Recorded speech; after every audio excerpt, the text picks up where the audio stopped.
delighted to be joined by Mikey Kiely, Limerick strength and conditioning coach, and due to play in the All-Ireland this Sunday coming. And Mikey, the last time we met, I think it was back when you were doing the Setanta Masters at LIT in a few years ago. And could you fill us in on your journey since then, Mikey, just to start the ball rolling? Yeah, so I think I hope I'm right in this, that was around 2014-15, that academic year. So that Masters was actually very beneficial. And aside from the normal academic modules and that, the reason that Masters was beneficial, and something I tell people about Masters, is the benefit of learning from other people in other sports in the class. And conversations outside the classroom were usually beneficial because you learn some rugby, mixed martial arts, even just general business like personal training or leisure centres. And that was a huge learning experience. I suppose while I was doing that, I was conscious that I wanted to maximise my time. So I was coaching Limerick footballers at the time. So I did S&C with them for 2 years. And when I had my Masters finished, I just knew that I needed to get some accreditations. So I did both the UKSCA and CSCS with Hennessy that following year. And it's learning from them isn't massive, but they're an essential criteria in so many jobs now. I think you'd be silly not to do them. And to be honest, the UKSCA in general is brilliant. I found that as it's just an assessment. You felt like it was a real life assessment because you had practical and academic. From there then I wasn't looking to get out of GA, but I found I had a lot of experience in GA. I'd spent a lot of time playing it and coaching it, and out of the blue I saw advertised one day a PhD in horse racing. I had a social interest in horse racing, and I said, geez, wouldn't it be very interesting to see how a jockey performs, how they prepare, how they would test, because it was a weight-dependent sport. I hadn't worked in a weight-dependent sport, and it was an individual sport. And although I dabbled in individual sports, I hadn't much done. And that kind of PhD and working with Limerick J has taken me up to present day, sitting talking to you, Lee. And since the Masters program, then where we started, as you say, the football. It was football you first got involved. I won't say first got involved because you have a background across a lot of sports. But football then, and then you mentioned then the individual racing, the racing jockey, the jockey athlete.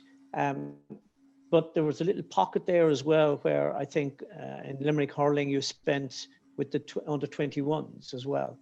That's so correct, yeah. I suppose the last 5 years, there's a lot packed into that, Mikey. And again, you mentioned UKSCA, CSCS. So there's a lot of both practical and, formalizing within education, because you've now just completed a PhD or just finishing up on that. Can you fill us in on insights into that, your topic, and how you fared with that?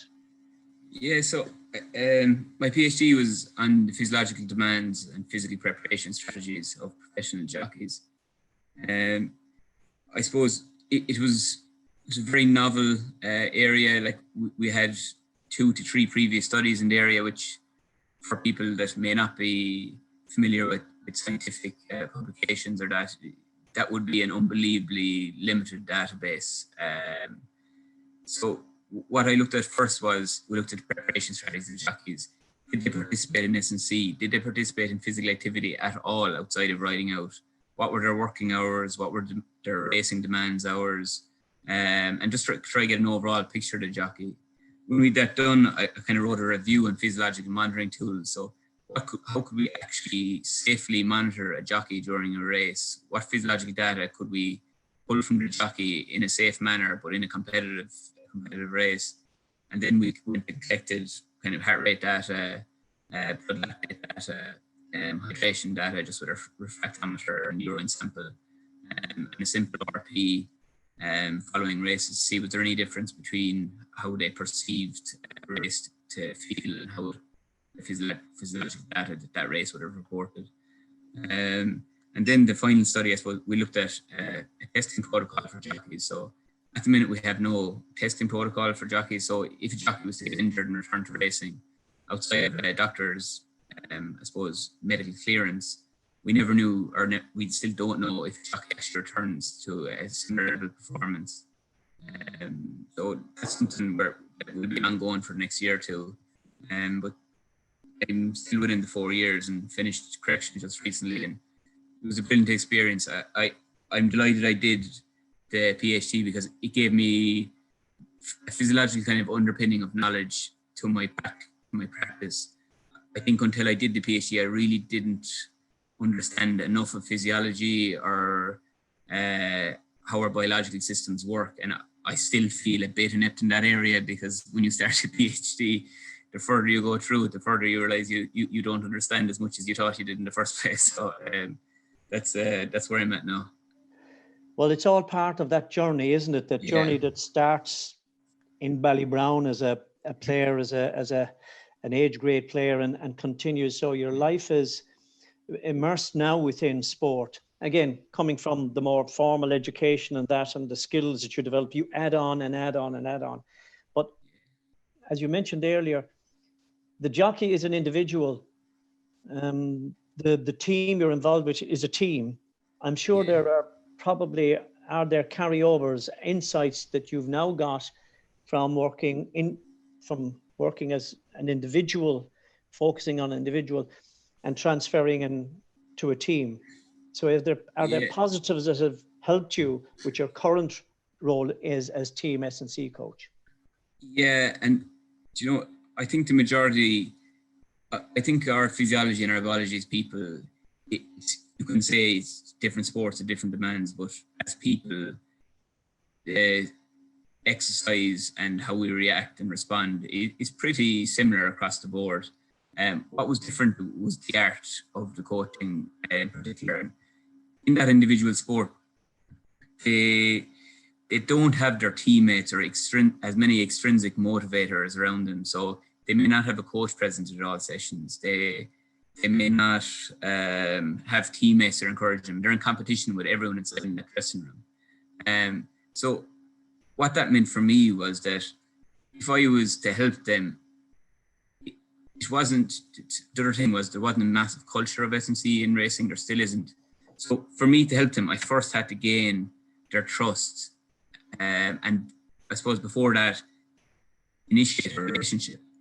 And what I found was the more I put into initiating the relationship, before I asked them to take their lactates or asked them to pee a cup, which was I was asking them to do for very little benefit for them other than some feedback on their riding performance. So that was the main learning for me, is how important it is to develop that relationship, trust, and then you'll get the buy-in. Don't just go into, because in team sports, we often get that buy-in because you have a manager there that dictates you get the buy-in. If you don't buy in, the manager will have a word with them. It's just done. Whereas when you're out on your own, with an individual athlete, it's you and him, you and her, and that bond and that relationship has to come first. And it was the most important thing in collecting good data, because it was only my benefit really that data. It was very little benefit of the jockey to give their time and give their samples, So it was definitely more an art than a sciencey answer. Well, I like the way you've put it there. I think it goes back to the first principle, Mikey, of you have to build a relationship. I mean, it's virtually impossible to coach and work with somebody if you don't know them. Yeah. But has that transferred to what you're doing now within a team context? Yeah, I think it has, because when you work with individuals, you see how different stimulus result in different adaptations, both psychologically and physically. So while we always say don't paint all athletes with the same brush, or that we shouldn't have a generic training stimulus, sometimes we do, because time constraints or facility constraints can mean we have to at times. But what works for one definitely doesn't work for others, and that's definitely how we program should be taken into account in that respect. So for example, I've been doing some kind of VBT or velocity-based training recently. And it's been a huge help because it's, number one, it's created a bit of competition in the gym because the lads see numbers right in front of them and it's and they compete to hit them numbers. But secondly, it allowed me to individualize the program to hit certain metrics. So if we're trying to move the bar at 1 meter per second, that I could have one lad at 50 kg, one lad at 60 kg. They weren't in direct competition. They were just aiming to get a number. Now, there is some people that will strive to be competitive and they want all their numbers known, and there's others that don't respond well to that. So if you know them, you will know who doesn't want their figures on the board, who does want their figures on the board. And I don't think it's a blanket case. You have some lads that like to do a gym session in their own because it's a quiet space and they want to do that. You've other lads that love the team environment. So at times you have to remove yourself from the situation and say, how adherence isn't a problem for me. Everyone does it, but where are they happiest? Because you can have an unhappy athlete that's hitting all these metrics inside the gym or on the pitch, but if they're not happy, they're not going to perform. And that is, I suppose, the crossover between the relationship and the physical side. Yeah, I think you summarized that very nicely, given the example of velocity-based training and the individualization that can go, but it is individualized, and you have to be mindful of someone mightn't like that competitive element that individualization brings, and you work with them as well. So look, it's part, I suppose, those coaching skills are part of the toolkit of coaching skills that you have to bring, Mikey. You only develop them with time, even, as you know yourself. Like I can think back on numerous occasions where I'd made what I consider no big mistakes, and at the time I was certain it was the right thing to do, even in terms of motivating a group of players. And you think like a scoreboard or something on the wall, and this might work for some groups. I'm not saying there's one right way and one wrong way, but I've definitely got it wrong so many times. But you do that to get it right from now on, you know. Well, I think, it's a great reflection to be even able to say that, because I could write a manual on how I got things wrong, how many times, and how I keep getting things wrong. But I suppose the key is learning from it. And again, it's a continuous journey. I haven't seen anybody within coaching or performance or even an athlete that has not had to learn from mistakes. That's part of it. I think actively reviewing is so important. Like the first document that I always start at the beginning of any season is a review document, and I just add to it throughout the year of things that I can improve on, or I think that didn't go well, or if we picked up a certain injury or two that had a trend in the squad or at a time of year. Just make them notes, because you actually won't remember. You'll make so many mistakes throughout the year you won't remember. So that's the first document I then look at the start of planning for next year. So that's been a very useful practice for me. And I'm not sure where I got it from, but it definitely is useful. Yeah, and look, your involvement again, and I just go back to it because of the current crop of players that you're working with. You've been working alongside them, not this year or last year. You've had earlier involvement. You started earlier. So what lessons have you learned over that period in terms of preparing those players for what's to happen next week, this weekend? This might sound a funny one, Liam, but sometimes it's to do less as an S&C coach. And I think when we start out as S&C coaches, we're always trying to leave a mark. How can we improve the team? How can I be part of this team? How can I interject? What can I do? And I think is you get more confident in yourself.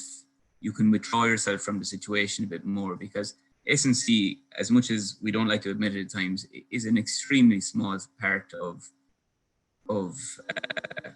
performance. When I got in the likes of Kyle Hayes or Keane Lynch's into the academy, they were there because they were already good hurlers. They weren't there because they had a good S&C program at 16 years of age. They came into the academy good hurlers. What we need to do is improve their performance, but you're not going to do that by taking having the S&C take over within the whole program. We're a small element, and we have to realize it.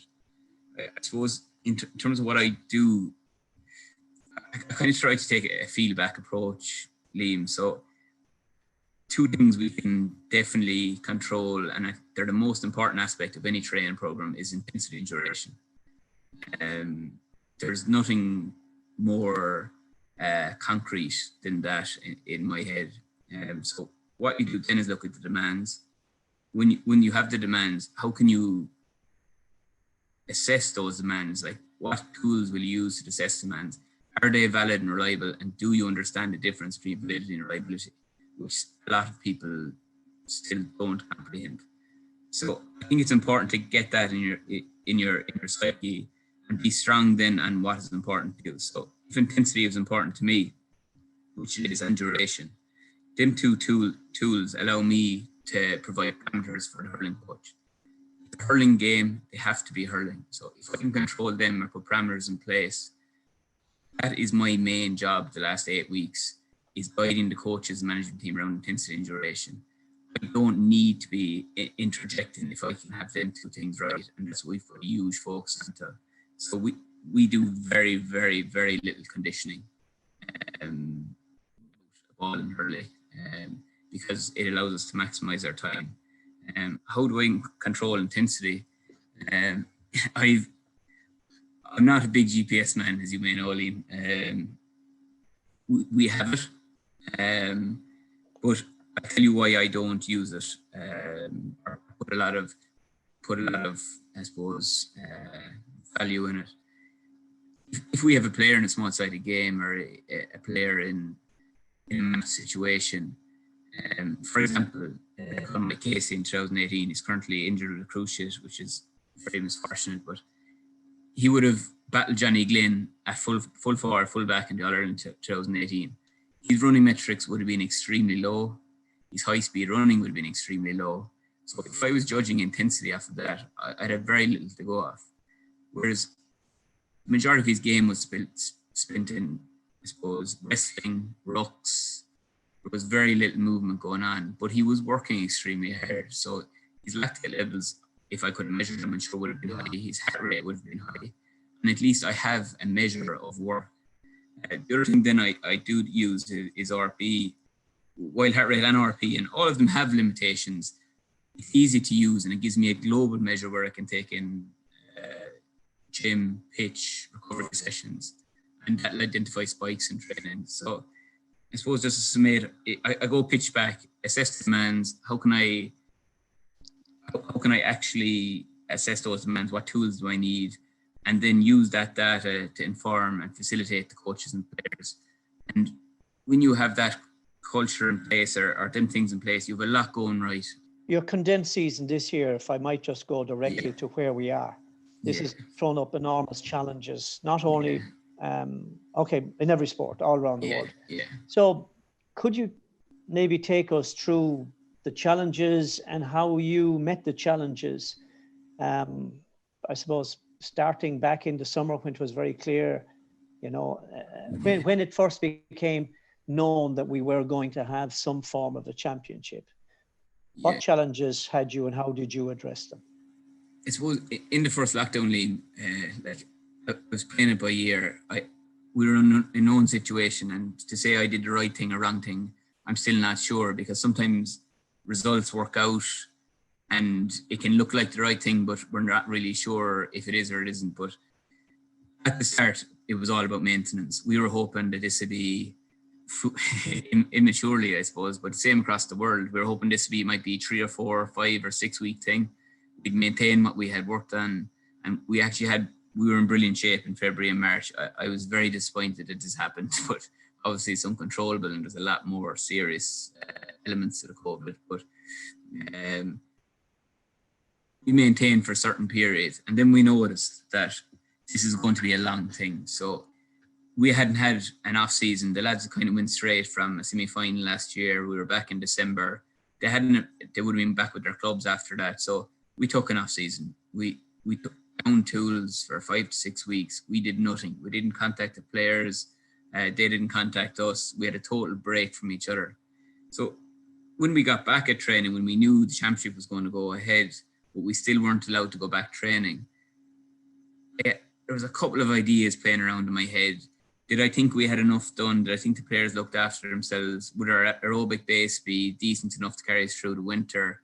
And I kind of say, yeah, the lads look after themselves. I can trust them. I know they've been tipping away. So everyone was working from home at this stage, and I said, I actually had a chat with a friend of mine, Evan Crotty, who's a sprinter, and just chatting over coffee. And I said, geez, wouldn't it be a great opportunity to do a couple of blocks of speed work, speed biomechanics? The lads are at home, they've loads of time to do it. We're not in the pitch, they can maximize their recovery. So we did 2 blocks of speed work, working on biomechanics and acceleration, user assisted and assisted hill work,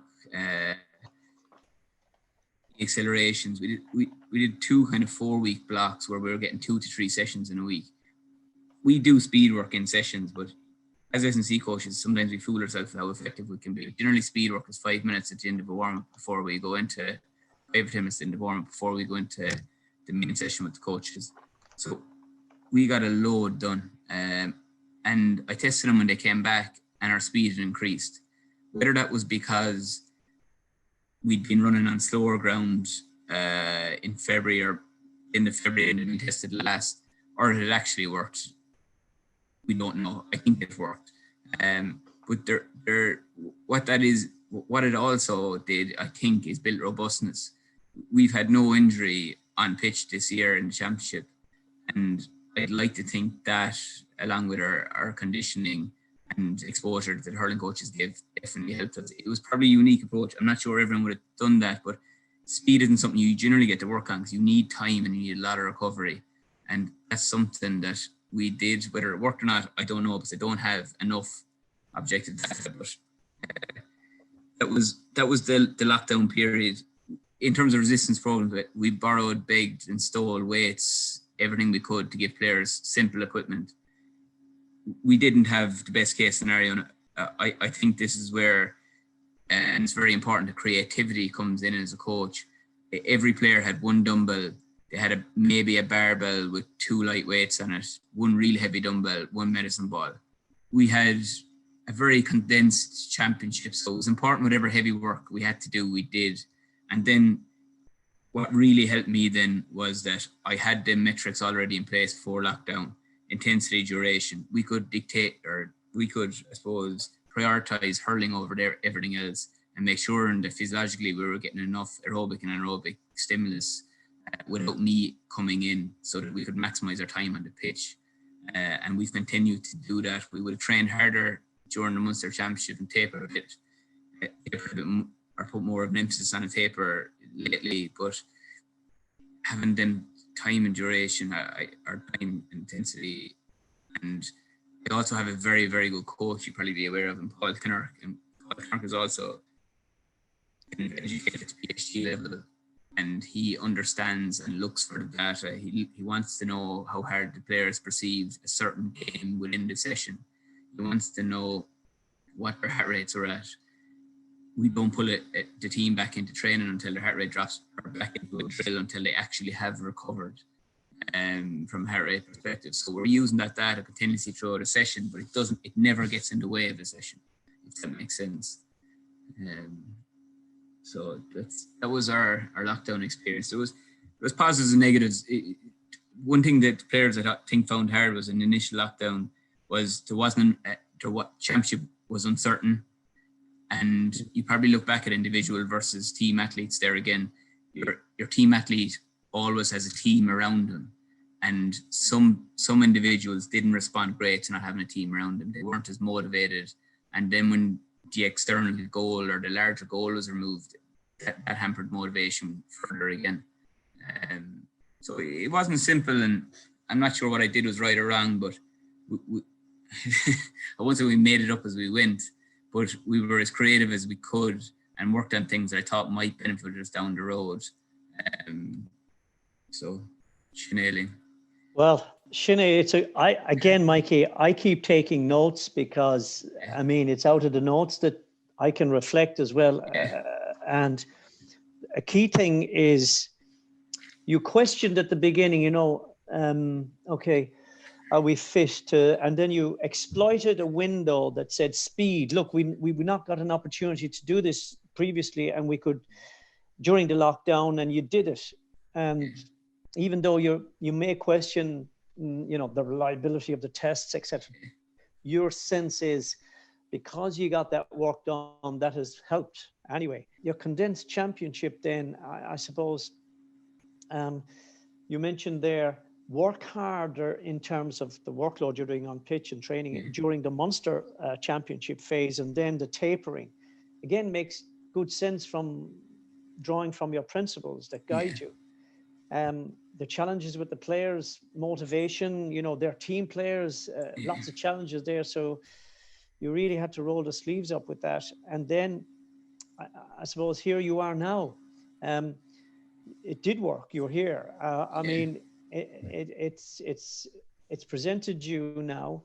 It's a hybrid of a program, but a fascinating one, and one that would be great to put down on paper and kind of reflect on, as you said you do always. You keep your review.